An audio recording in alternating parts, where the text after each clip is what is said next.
タイトル、熊のココと大きなリンゴ。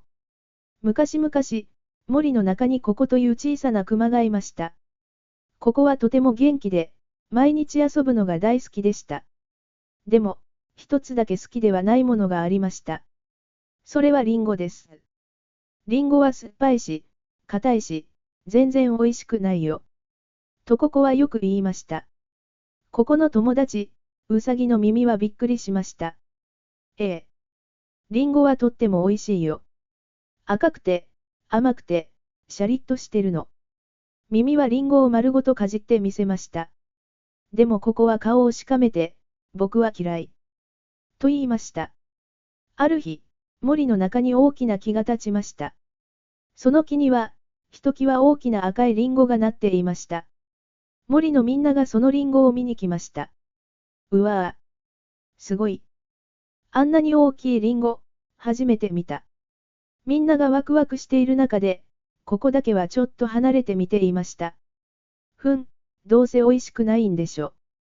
その時、強い風が吹いて、リンゴが木からボトンと落ちました。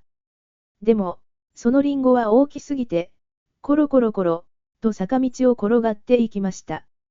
待って。リンゴが逃げちゃう。耳が叫びました。森のみんなが走って追いかけます。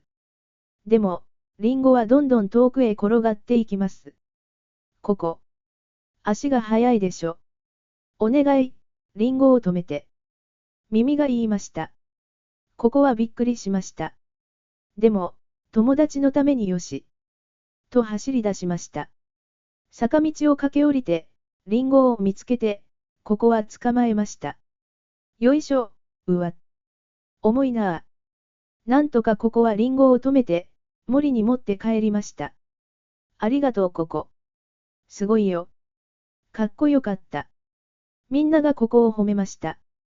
リンゴは真っ二つに切られて、みんなで食べることになりました。